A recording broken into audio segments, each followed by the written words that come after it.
Sebelum dunia mengenal Islam, sebelum Yahudi dan Nasrani memiliki nama, ada satu manusia yang berdiri sendirian melawan seluruh dunia. Ia dihina, dibakar, diusir. Namun dari darah dan doanya, lahir miliaran manusia di muka bumi. Dialah Ibrahim. Satu ayah, 3 jalan umat, dan 1 tauhid yang mengubah sejarah manusia untuk selamanya. Dari 1 ayah, lahir 2 anak. Dan dari 2 anak, lahir 3 umat besar dunia. Islam, Yahudi, Nasrani. Sama-sama mengklaim Ibrahim. Al-Quran menegaskan, Ibrahim Hanif. Assalamualaikum warahmatullahi wabarakatuh. Selamat datang di channel kami, Galur Urip. Terima kasih atas waktunya. Jangan lupa dukung channel kami dengan like, subscribe, komen, dan bagikan. Semoga kebaikan saudara semua dibalas oleh Allah Subhanahu wa Ta'ala dengan rezeki yang berlimpah. Salawat serta salam semoga selalu tercurah kepada junjungan kita, Nabi Muhammad sallallahu alaihi wasallam. Semoga kita mendapat syafaatnya di hari akhir kelak. Amin ya rabbal alamin. Nabi Ibrahim alaihi salam memiliki kedudukan yang sangat istimewa dan fundamental dalam agama Islam. Namanya selalu disebutkan kaum muslimin melalui shalawat Ibrahimiyah. Bahkan, ketaatan Nabi Ibrahim dan keluarganya menjadi cikal bakal syariat ibadah haji dan kurban. Nabi Ibrahim merupakan keturunan Nabi Nuh alaihi salam. Ibunya bernama Nuna binti Karnaba bin Kutsa bin Bani Arfaskhat bin Sam bin Nuh. Kehidupan beliau juga bersinggungan dengan keponakannya yang juga seorang nabi, Lut alaihi salam. Namun, lebih dari itu, Nabi Ibrahim juga ternyata dikenal sebagai bapak para nabi. Mengapa demikian? Nabi Ibrahim menyandang gelar agung bapak para nabi bukan tanpa alasan. Julukan ini disematkan kepadanya karena keberkahan dalam garis keturunannya yang melahirkan banyak sekali nabi dan rasul setelahnya. Dalam Tabaqat Al-Kubro, Muhammad bin Sa'ad Al-Baghdadi menuliskan bahwa Nabi Ibrahim memiliki 4 orang istri. Istri pertamanya bernama Sarah. Suatu hari, Nabi Ibrahim dan Sarah mendatangi sebuah negeri yang dipimpin oleh seorang raja yang keji. Sang raja hendak mengambil Sarah. Disebutkan bahwa Sarah memiliki paras yang cantik dan rupawan, sehingga sang raja tertarik padanya. Akan tetapi, Allah melindungi Sarah, sehingga sang raja tidak bisa menyentuhnya sama sekali. Akhirnya sang raja melepaskannya dan memberikannya seorang budak bernama Hajar. Sarah memberikan budak itu kepada Nabi Ibrahim, dan sang utusan Allah itu kemudian menikahi Hajar dengan harapan dapat diberikan keturunan. Dari pernikahannya dengan Hajar, Nabi Ibrahim dikaruniai seorang putra bernama Ismail. Kala itu, Nabi Ibrahim berusia 90 tahun. 30 tahun setelahnya, barulah Sarah, istri pertamanya, melahirkan seorang anak laki-laki yang dinamakan Ishak. Setelah Sarah wafat, Nabi Ibrahim menikah lagi dengan seorang wanita dari Kanaan bernama Kontura. Dari pernikahan tersebut, sang utusan Allah ini dikaruniai 4 orang anak, yaitu Maddi, Zimran, Sarhaj, dan Sabka. Nabi Ibrahim juga menikah lagi dengan perempuan bernama Hajuni, yang kemudian melahirkan 7 orang anak, Nafis, Madyan, Kisyan, Syuruh, Umayyam, Lut, dan Yaksyan. Maka seluruh anak-anak Nabi Ibrahim berjumlah 13 orang. Melalui putra-putranya ini, Nabi Ibrahim menjadi leluhur bagi banyak nabi dan rasul. Silsilah keluarga Nabi Muhammad SAW terhubung pada putra sulung Nabi Ibrahim, yaitu Ismail bin Ibrahim. Kemudian dari keturunan Ishak bin Ibrahim terlahir Nabi Yakub bin Ishak, Yusuf bin Yakub, Harun bin Imron, Musa bin Imron, Ilyas bin Tashbin, Ilyasa bin Uzai, Yunus bin Matta, Ayub bin Zarih, Daud bin Isyai, Sulaiman bin Daud, Zakaria bin Bishwi, Yahya bin Zakaria, dan Isa bin Maryam. Sedangkan dari keturunan Madyan lahirlah Nabi Syuaib bin Yubab. Kisah Nabi Ibrahim semasa kecil. Pada suatu hari, Nabi Ibrahim bertanya mengenai patung yang dibuat ayahnya.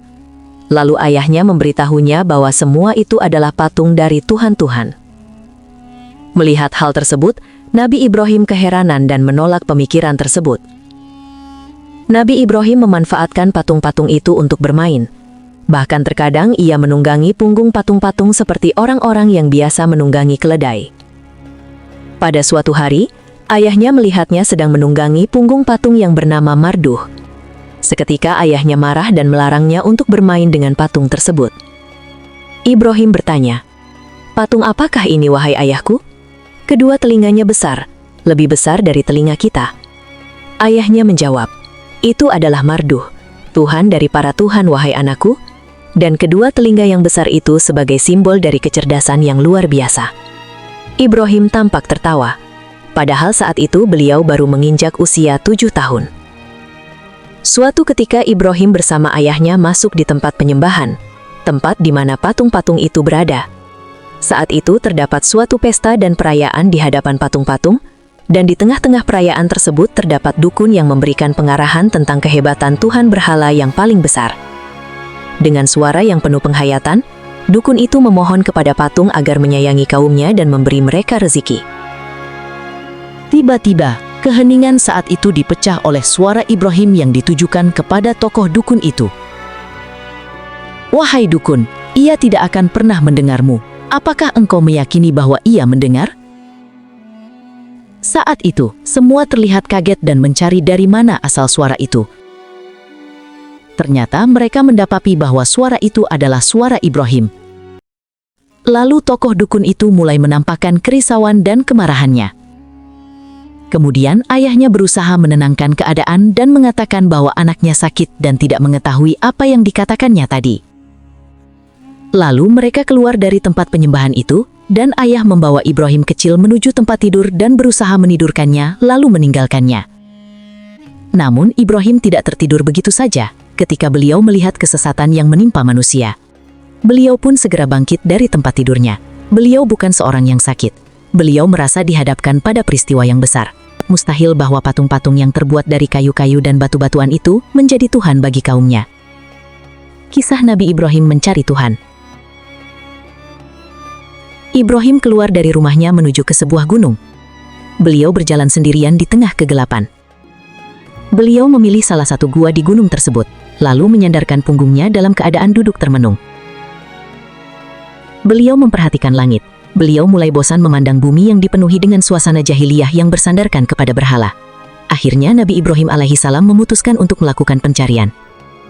Tuhan yang harus disembah pasti sesuatu yang istimewa dan mempunyai kemampuan yang tidak tertandingi. Kemudian Allah memperlihatkan tanda-tanda keagungannya dengan memperlihatkan bintang, bulan, dan matahari kepada beliau. Hingga akhirnya Nabi Ibrahim mulai mengerti bahwa Tuhan yang disembah bukanlah Tuhan berupa benda yang terbit dan tenggelam. Tuhan yang patut disembah adalah Tuhan yang menerbitkan dan yang menenggelamkan. Allah kemudian memberi petunjuk kepada Nabi Ibrahim bahwa Allah adalah Tuhan yang selama ini beliau cari.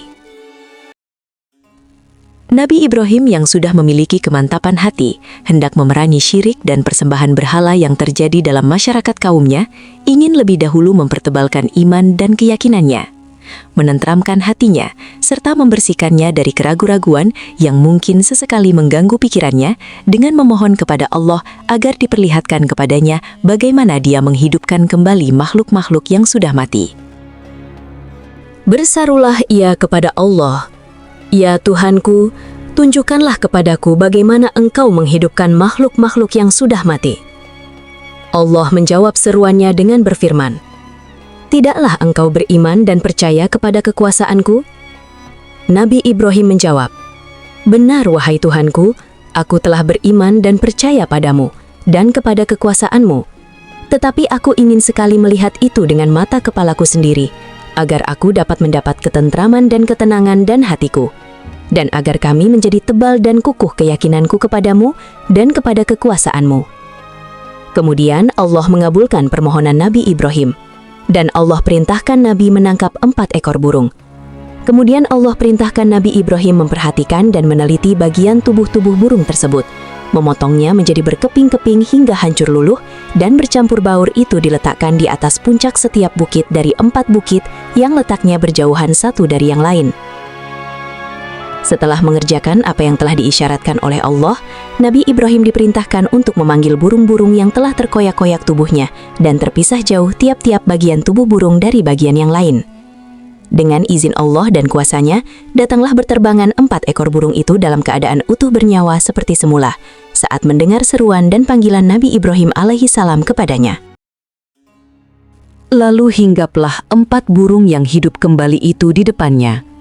Dilihat dengan mata kepalanya sendiri, bagaimana Allah yang Maha Berkuasa dapat menghidupkan kembali makhluknya yang sudah mati, sebagaimana Dia menciptakannya dari sesuatu yang tidak. Kisah Nabi Ibrahim menghancurkan berhala Raja Namrud. Pada suatu hari, saat Raja Namrud dan kaumnya pergi meninggalkan negerinya sehingga kampung-kampungnya kosong, Ibrahim melaksanakan niat yang selama ini dipendamnya, yakni menghancurkan berhala-berhala yang dipuja dan disembah oleh Raja Namrud dan kaumnya. Beliau menghancurkannya menggunakan kapak, dan hanya satu yang tidak dihancurkan. Hal ini ia lakukan dengan sengaja, lalu kapaknya dikalungkan di leher patung terbesar itu. Beberapa hari kemudian, Raja Namrud dan pengikutnya tiba kembali di negerinya. Ia murka saat mengetahui bahwa seluruh patung-patung yang selama ini disembah sudah hancur. Raja Namrud seketika langsung menuduh Nabi Ibrahim sebagai pelakunya dan mengadili Nabi Ibrahim. Sang raja berkata dengan geram, "Wahai Ibrahim, bukankah engkau yang telah menghancurkan berhala-berhala ini?" "Bukan," jawab Ibrahim singkat. Mendengar jawaban itu, Raja Namrud semakin geram dan berkata, "Lalu siapa lagi kalau bukan engkau? Bukankah kau berada di sini saat kami pergi? Dan bukankah engkau membenci berhala-berhala ini?" "Iya, tapi bukan aku yang menghancurkan berhala-berhala itu. Aku pikir berhala besar itulah yang menghancurkannya. Bukankah kapaknya masih berada di lehernya?" Sahut Ibrahim dengan tenang. Raja Namrud membantahnya. Mana mungkin patung berhala dapat berbuat semacam itu? Mendengar hal itu dengan tegas, Nabi Ibrahim berkata, "Kalau begitu, kenapa engkau menyembah berhala yang tidak bisa berbuat apa-apa?" Mendengar pernyataan Ibrahim, para pengikutnya kemudian menjadi kaget dan tersadar. Bahkan terpikir oleh mereka, Tuhan yang selama ini disembah tidak dapat melihat, mendengar, dan bergerak. Namun berbeda dengan Raja Namrud, perkataan Nabi Ibrahim justru membuatnya semakin murka. Akhirnya Raja Namrud memerintahkan para tentaranya untuk menghukum Nabi Ibrahim dengan hukuman mati, yaitu dibakar hidup-hidup. Akan tetapi Allah menyelamatkannya dengan kuasanya, dan berfirman, artinya, "Kami berfirman, hai api, menjadi dinginlah dan menjadi keselamatanlah bagi Ibrahim." Surah Al-Anbiya 69. Saat api telah padam, Raja Namrud terkejut karena ternyata Nabi Ibrahim tiba-tiba berjalan keluar dari puing-puing pembakaran dengan selamat, tanpa luka sedikit pun.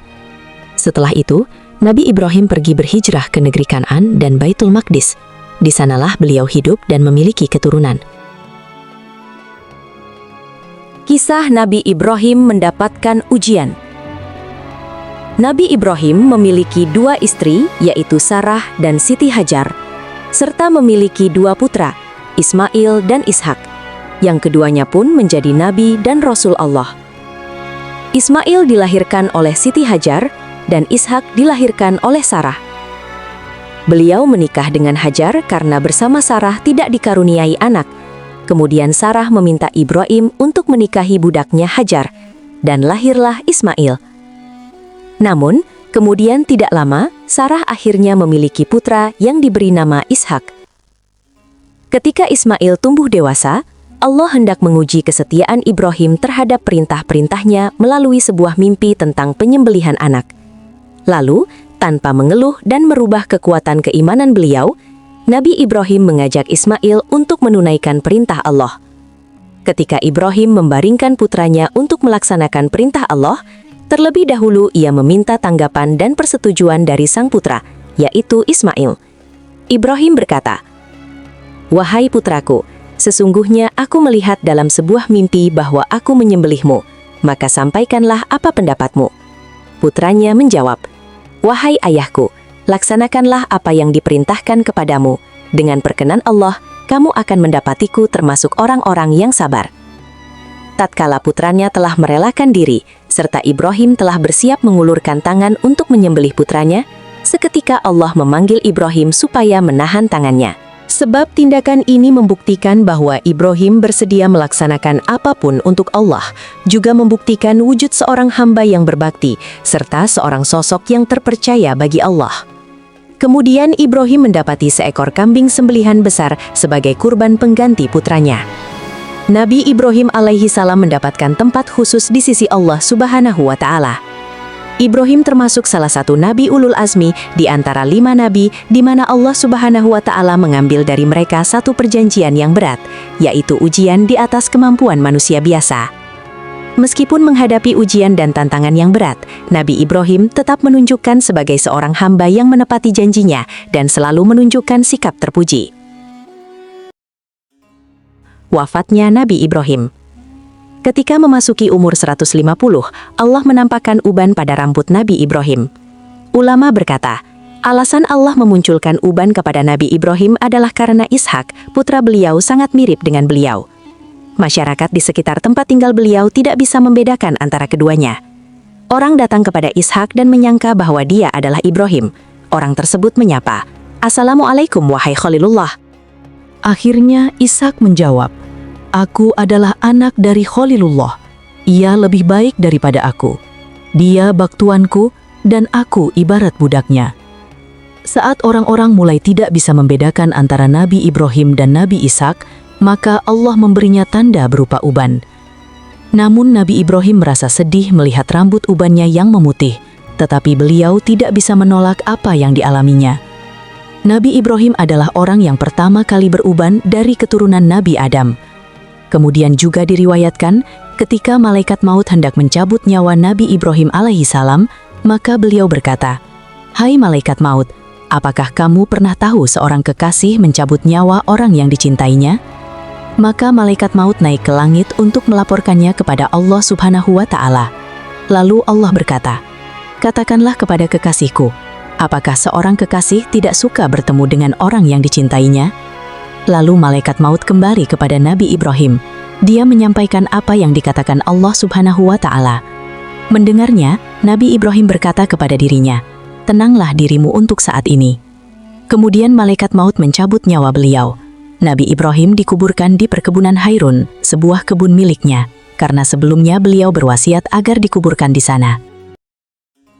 Demikianlah bahasan pada kali ini. Semoga bermanfaat. Terima kasih atas waktunya. Assalamualaikum warahmatullahi wabarakatuh.